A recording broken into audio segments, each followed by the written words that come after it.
everyone, welcome on Watches TV, and today we'll talk about the introduction of a new collection by Hermès, the H08, a rather sporty line, though we're not talking chronographs or the likes, but a simple and efficient three-hander with its very own identity. I mean, you can't mistake this watch with any other. Definitely has a unique feel to it with this shape-in-shape design, its own original font, that's obviously very Hermès, and comes in a variety of combinations, super light composite case or titanium case, different colors. Well, let's discover all about it with Guillaume de Seine and Philippe de L'Hotal, who will both explain the genesis of the collection and its main particularities. But Hermès being Hermès, well, they didn't stop with this watch, but accompanied this launch with some art curation with two young French artists, and we'll talk about this in the second part of this video. So let's go.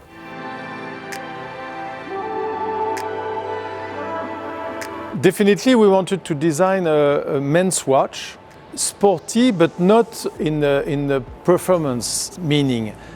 Just a watch that can be worn really every day and in every occasion. And we wanted also to give this idea of lightness. And we decided very naturally to go towards different kind of materials. Titanium, of course, which is not new in this industry, but relatively new for Hermès. Once again, to give this idea of a very contemporary and light watch. Cette collection masculine, parce que là on parle d'une montre masculine, elle a été pensée il y a à peu près 3 ans. On voulait dans cette montre lui donner déjà un caractère affirmé, un caractère fort, puis surtout aussi une idée qui était assez présente. On voulait une forme qui soit non conventionnelle. On a voulu une montre qui était plutôt ni carrée, ni ronde. Tout a été, disons, pensé pour avoir une cohérence visuelle. J'aime bien l'idée de cohérence, de résonance, entre les différents composants d'une montre. Vous voyez par exemple, la boîte, elle a une cohérence par rapport à la typographie. La typographie, j'en parle souvent parce que c'est un élément, c'est une vraie signature chez Hermès. Et là, en particulier sur cette montre-là, on le voit d'ailleurs, la forme de la lunette, qui a une forme à la fois ronde et carrée. On retrouve ces éléments-là dans le 0, dans le 8 et les autres chiffres d'ailleurs de la typographie. Donc c'est d'ailleurs pour ça qu'on l'a nommé H08. Il y avait aussi cette volonté d'avoir quelque chose de dynamique. Et puis quand on parle d'équilibre, on parle aussi d'équilibre des couleurs ou d'équilibre des matières. Et puis aussi dans tout ça, il y a les finitions. Finition, c'est très important parce que ça donne à votre montre une profondeur et des nuances, disons, très recherchées. La première montre de cette collection, qui est la montre en composite. C'est une montre qui est toute noire, mais vous voyez, quand on voit cette montre, finalement, elle n'est pas tout à fait toute noire. Parce que les différentes matières, les différents traitements et les différentes finitions lui donnent justement toutes ces aspérités de relief et de nuances. Justement, si on prend ce boîtier qui est ici, donc en composite chargé de graphène. Alors, le graphène, c'est une matière qui est extrêmement dure, extrêmement légère, qui est utilisée, qu'on est venu intégrer dans ce composite, et qui donne justement à cette montre sa solidité, mais aussi sa légèreté. Puis ensuite, on est venu appliquer sur la lunette qui est ici, donc de la céramique. Alors céramique, c'est pareil, pour sa solidité, en tout cas c'est invariable, et puis aussi son côté léger, et puis aussi au toucher, et puis aussi au niveau des terminaisons. Et puis le caoutchouc. Alors, le caoutchouc, c'est pareil, c'est une matière bien adaptée à toute activité sportive. Et puis le fond qui est en titane. Donc vous voyez simplement sur cette boîte-là, vous avez 4 composants de différentes matières. Puis ensuite, on va les anoblir, on va les rendre beaux par toutes les terminaisons qu'on va pouvoir apporter dessus. Sur cette montre, on retrouve donc justement cette typographie. Et puis aussi une particularité qui est assez intéressante, c'est l'aiguille de seconde. L'aiguille de seconde qui est centrale. Contrairement à une aiguille de seconde qui va plutôt se promener sur la typographie et qui va parfois un petit peu la masquer. Mais nous, on a voulu quelque chose de plus simple.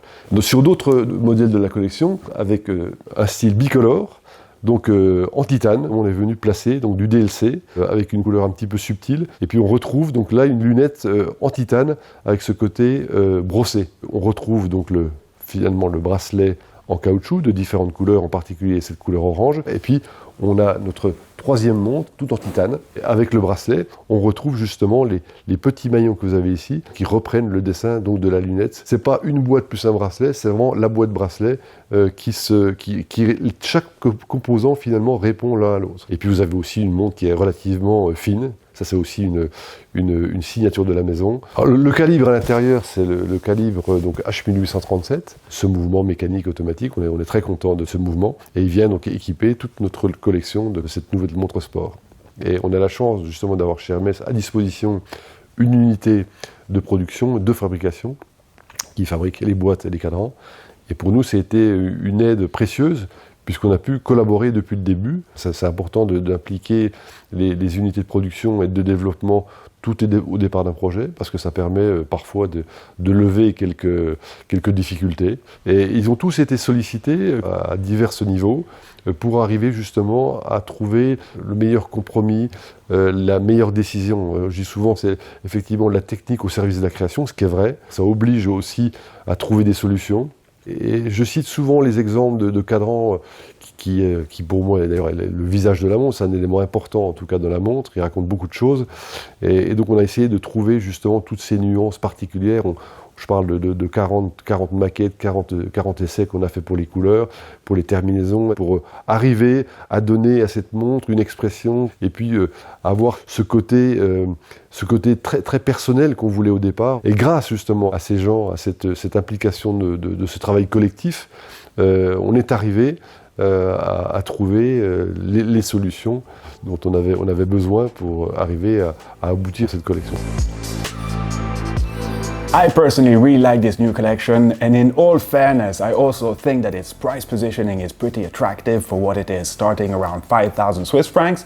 So let's hear about the Hermès pricing strategy and how the brand is performing in this peculiar context. At Hermès, but it's true for the watches, it's true for every product, we look at our costs. My grandfather, who was the chairman of Hermès, said once, the Hermès products are not expensive, they are costly. That means that behind the price, whether it's a watch or a bag, we look at our real costs, the cost of the quality that we want to offer, but it's never a marketing-driven price.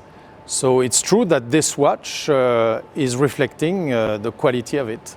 We resisted really well in 2020 because for the Hermès watches, we were on the positive side. We ended the year with a 2% growth and with a very strong dynamic at the end of the year, plus 28%. So, of course, we hope to continue on the same trend in 21. So like I said in the intro, Hermès curated some art to go with the launch, and before discovering more, I just wanted to point out that something I really appreciate with them is that there is a true and totally sincere approach behind this. I mean, you for sure don't feel like they're doing this because it's cool and arty for the sake of it. No, it's genuine and inspired and feels more like a patronage, giving the opportunity to two artists to fully express themselves with the means that go along, as we had the opportunity of seeing a bit more behind the scenes of this endeavor. So let's continue now.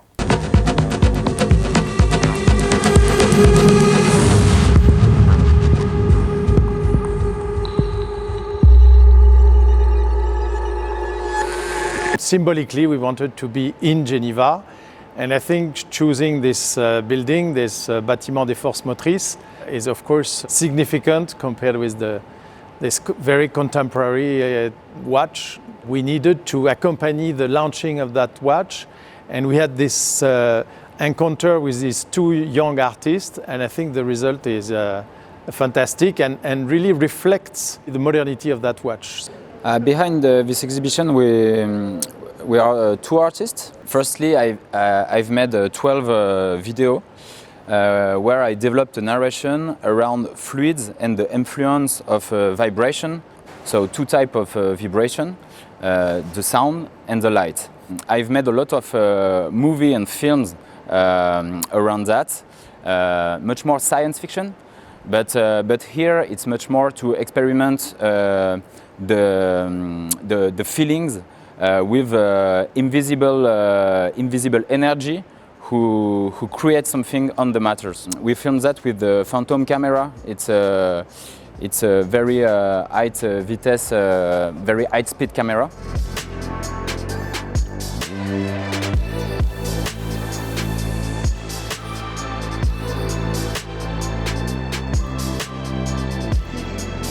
The main idea starts from this question. If the time have a structure, the Hermes time, the H08 time, which kind of structure is it? And I proposed tensegrity. Tensegrity are structure who are really rigid. There is a lot of tension and compression. They make a big rigidity, but it's really light. It's just maybe a little more of 200 kilo for the structure, and it's 8 meters tall. So when we approach to the structure, we have the impression that we are at the middle of an infinite column.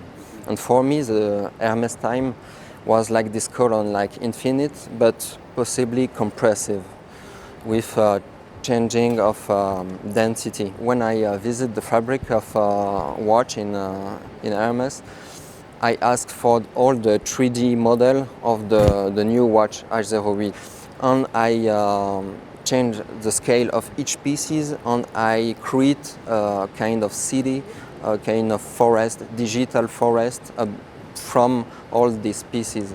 Well, I hope you enjoyed this. Again, really like the H08, kind of grew on me nicely, and that's always a positive sign. And talking with some friends and colleagues, well, it seems I'm not the only one. Anyhow, thanks for watching, and see you real soon, and viva watchmaking!